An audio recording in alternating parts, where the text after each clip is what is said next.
जय मसीह की मेरे प्रिय और भाई और बहन, फिर से इस घड़ी हम लोग परमेश्वर पिता के वचन को सुनने के लिए परमेश्वर पिता ने हम सबों को सुंदर अवसर को दिया है। आइए इस घड़ी हम लोग ध्यानपूर्वक परमेश्वर का वचन को सुनेंगे। रोमी 1 का हम लोग 18 में देखेंगे। यहाँ पे परमेश्वर इस प्रकार से कहता है, परमेश्वर का क्रोध तो उन लोगों की सब अभक्ति और अधर्म पर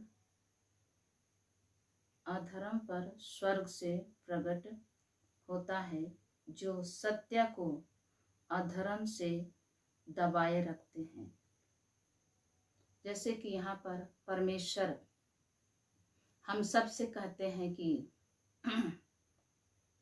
परमेश्वर का क्रोध तो उन लोगों की सब अभक्ति और अधर्म पर स्वर्ग से प्रकट होता है, जो सत्य को अधर्म से दबाए रखते हैं। आज हम लोग सभी मसीह भाई बहन जानते हैं कि हमें परमेश्वर के विरोध में चलने से हमें आशीष की जगह श्राप ही मिलता है, और जो श्राप हमें मिलता है वो श्राप हमें 7 पीढ़ी तक चलता है। पितरों का दंड बेटे पोते परपोतों तक दिया करता है परमेश्वर। आज हम लोगों को परमेश्वर का वचन को तन और मन से सुनना है और उस वचन के अनुसार अपना जीवन को व्यतीत करना है। जैसे कि जब परमेश्वर का वचन को नहीं सुनते हैं, नहीं मानते हैं, तो सच में बाइबल बताती है कि उसका क्या अंत होगा। जैसे कि पत्रस में लिखा हुआ है,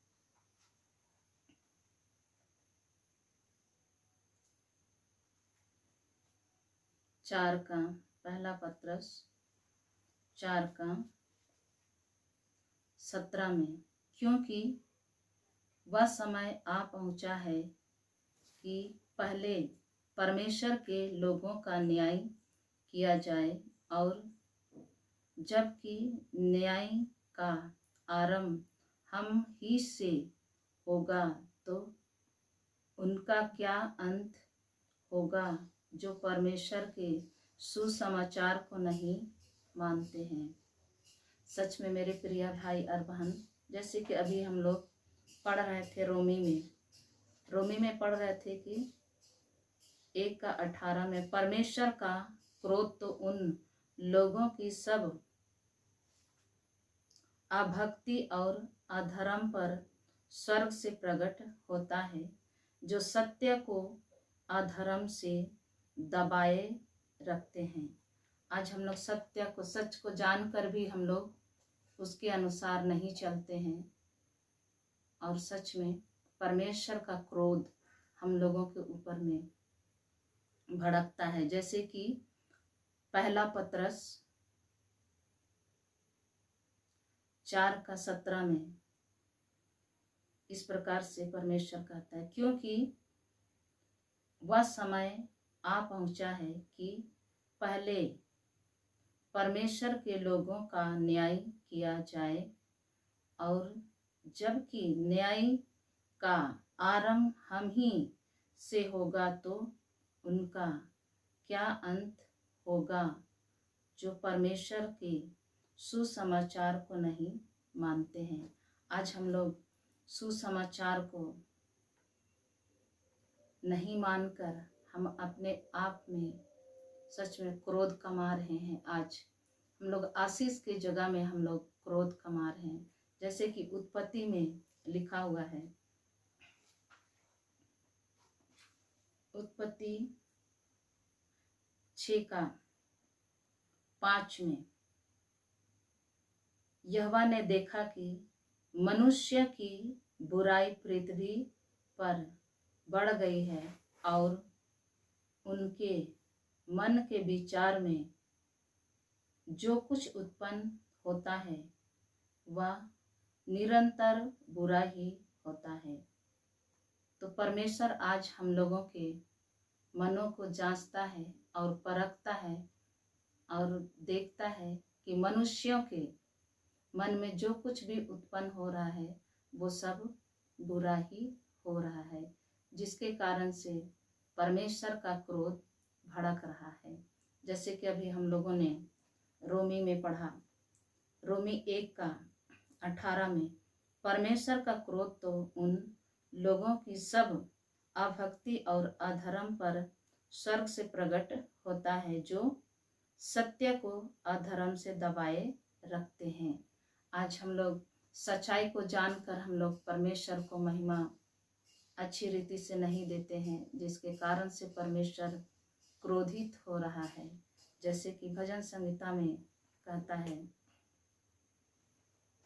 भजन संहिता 106:29 में, यूं उन्होंने अपने कामों से उसको क्रोध दिलाया और मरी उनमें फूट पड़ी। आज हम लोग परमेश्वर के आज्ञा का पालन ना करके हम लोग गलत कामों को करके बुरी बातों को हम लोग अपने मन में उत्पन्न करके हम लोग परमेश्वर को क्रोध दिलाए और आज हम लोगों के बीच में मरी फूट पड़ा है। और हम लोग देखेंगे इस घड़ी हम लोग विलाप गीत में हम लोग देखेंगे, विलाप गीत का 3:22 में कहता है कि हम मिट नहीं गए, या यहोवा की महाकरुणा का फल है, क्योंकि उसकी दया अमर है। आज हम परमेश्वर को क्रोध दिला रहे हैं, फिर भी परमेश्वर हमारे ऊपर दया कर रहे हैं और हम अभी तक जीवित पाए जा रहे हैं। इस महामारी के समय में भी परमेश्वर हमारे ऊपर अपना आशीष, अपना अनुग्रह और अपना दया को बनाए रखा है। जैसे कि अभी हम लोग विलाप गीत 3:22 में हम लोग वचन को इस प्रकार से पाते हैं, हम मिट नहीं गए, या यहोवा की महाकरुणा का फल है, क्योंकि उसकी दया अमर है। आज परमेश्वर हम लोगों के ऊपर अपनी अनुग्रह और अपनी दया को बनाए रखा है कि हम अभी जीवित पाए जा रहे हैं। और हम लोग मालाकी हम लोग देखेंगे 3:6 में, मालाकी 3:6 में यहाँ पे परमेश्वर कहता है कि क्योंकि मैं यहोवा बदलता नहीं, इसी कारण हे याकूब के संतान तुम नष्ट नहीं हुए। परमेश्वर हम लोगों को वचन दिया है, यदि तू मेरे वचन को तन और मन से सुनेगा तो सच में परमेश्वर हम लोगों को बोलता है कि जिस प्रकार से यशायाह में लिखा हुआ है, यशायाह 55:11 में, जिस काम से वचन को परमेश्वर हमारे जीवन में भेजता है वो काम को वो सफल करता है। यशायाह 55:11 को हम लोग देखेंगे, उसमें इस प्रकार से लिखा हुआ है, उसी प्रकार से मेरा वचन भी होगा जो मेरे मुख से निकलता है, वह व्यर्थ ठहर कर मेरे पास ना लौटेगा, परंतु जो मेरी इच्छा है उसे वह पूरा करेगा और जिस काम के लिए मैंने उसको भेजा है उसे वह सफल करेगा। सच में मेरे प्रिय भाई और बहन, जब हम लोग अभी परमेश्वर के वचन को सुन रहे हैं कि परमेश्वर जिस काम के लिए हमारे जीवन में अपने वचन को भेजता, उसने वादा किया है हम सबको कि आकाश और पृथ्वी भी टल जाएगा, लेकिन परमेश्वर का मुंह से निकला हुआ शब्द हमारे जीवन में बिना पूरा हुए नहीं टलेगा। आज अगर हम प्रभु की इच्छा के अनुसार चलेंगे और परमेश्वर के हर आज्ञा का पालन करेंगे तो सच में प्रभु हमें अपने आशीषों से भर देगा। जैसे कि अभी प्रभु हम सबों को रक्षा रखवाली हिफाजत किया है इस महामारी में भी, जिस प्रकार से हम लोगों ने परमेश्वर को क्रोध दिलाया और हमारे बीच में मरी फूट पड़ी है, लेकिन हम लोगों ने अभी विलाप गीत में देखा कि परमेश्वर हम लोगों को बचा के रखा है। परमेश्वर हम लोगों को उस महामारी से भी क्या किया है, बचा के रखा है। और हम लोग देखेंगे इस घड़ी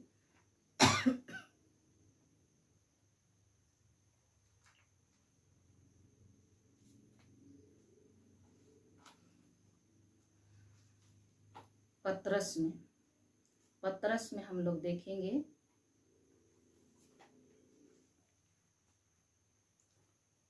दूसरा पतरस 3:9 में प्रभु अपनी प्रतिज्ञा के विषय में देर नहीं करता, जैसी देर कुछ लोग समझते हैं, पर तुम्हारे विषय में धीरज धरता है और नहीं चाहता कि कोई नष्ट हो, वरन यह कि सब लोग मन फिराव का अवसर मिले। तो अभी जैसे हम लोगों ने वचन सुना कि प्रभु नहीं चाहता है कि हम लोग क्या हो जाए, नष्ट हो जाए, क्योंकि परमेश्वर ने हम लोगों को बड़े ही प्रेम से अपने स्वरूप में, अपने समानता में बनाया है अपनी महिमा के लिए। और प्रभु कभी नहीं चाहता है कि हम नाश हो जाएं, लेकिन मन फिराव के लिए प्रभु हम सबों को अवसर दिया है। जैसे कि दूसरा पतरस 3:9 में जिस प्रकार से लिखा हुआ है, प्रभु अपने प्रतिज्ञा के विषय में देर नहीं करता, जैसे देर कुछ लोग समझते हैं, पर तुम्हारे विषय में धीरज धरता है और नहीं चाहता कि कोई नष्ट हो, वरन यह कि सबको मन फिराव का अवसर मिले। आज प्रभु हम लोगों को रक्षा रखवाले हिफाजत किया है, मन को फिराने के लिए अवसर दिया है। तो मेरे प्रिय भाई और बहन, आज हम लोगों को परमेश्वर का वचन को सुनना है और अपने मन को फिराना है। और सच में हम लोगों को परमेश्वर जिस प्रकार से जीवित रखा है, हमको जितना दिन तक के लिए इस पृथ्वी में रखा है, हम लोग प्रभु की आज्ञा का पालन करते हुए परमेश्वर के पीछे हम लोग चले। और सच में जिन आशीषों को प्रभु हम लोगों को देना चाहता है, उन आशीषों से हम लोग भरे रहें। जैसे कि यहाँ पर हम लोग देखते हैं तीतुस 2 का हम लोग देखेंगे, वहाँ पर 11 और 12 में इस प्रकार से कहता है, क्योंकि परमेश्वर का वह अनुग्रह प्रकट है जो सब मनुष्यों के उद्धार का कारण है। आज वह अनुग्रह हमारे लिए प्रकट है जो हम सारे मानव जाति का उद्धार कर सकता है। परमेश्वर के वचन को सुनकर, परमेश्वर के वचन के अनुसार यदि हम लोग चलेंगे तो सच में मेरे प्रिय भाई और बहन, हम सब का उद्धार हो सकता है। आगे हम लोग देखेंगे तीतुस 2:12 में, और हमें चेतावनी देता है कि हम अभक्ति और सांसारिक अभिलाषाओं से मन फेर कर इस युग में संयम और धर्म और भक्ति से जीवन को बिताएं।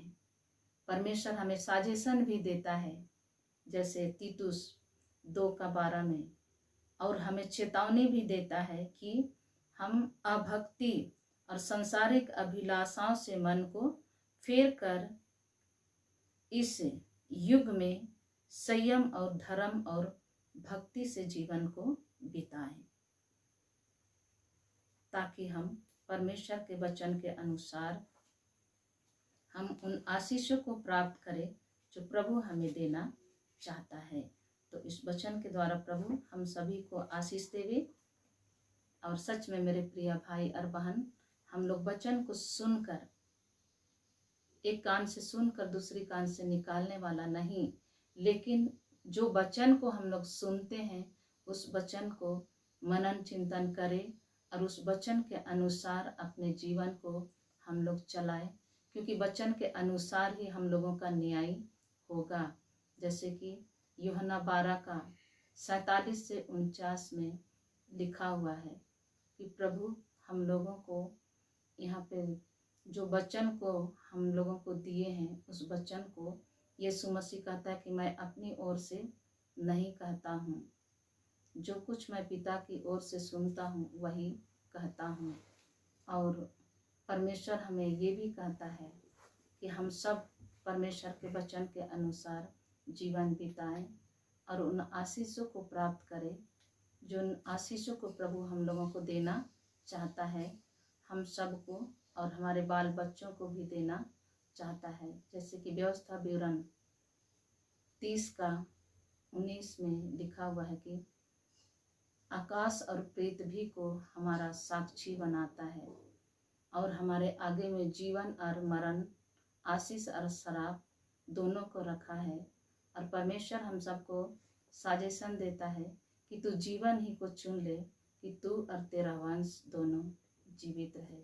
तो आज मेरे प्रिय भाई बहन, वचन को सुनकर आज हम सबों को चुनाव करना है, क्योंकि आशीष और श्राप, जीवन और मृत्यु दोनों को हमारे आगे रखा है। आज हमें चुनाव करना है और उसके अनुसार हम लोगों को अपने जीवन को बिताना है। तो इस वचन के द्वारा आप सभी को परमेश्वर आशीष देवे। आइए हम लोग इस घड़ी दुआ करेंगे।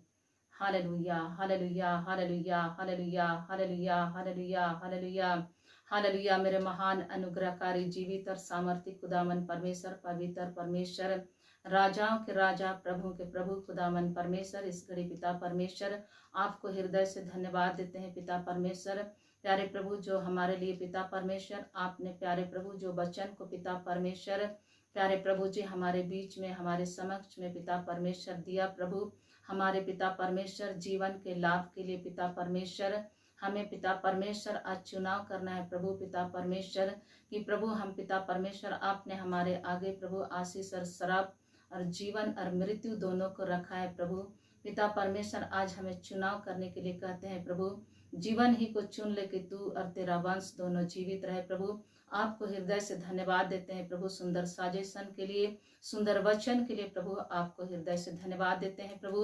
और खुदावन परमेश्वर हमारे जितने भी प्रिय भाई बहन प्रभु इस घड़ी आपके वचन को सुने हैं प्रभु, आज के इन वचनों के द्वारा प्रभु हमारे प्रिय भाई बहनों को पिता परमेश्वर तो आशीषित कर प्रभु, उनका जीवन को परिवर्तन कर मेरे परमेश्वर, ताकि प्रभु वो नाश ना हो लेकिन अनंत जीवन को पाए मेरे परमेश्वर।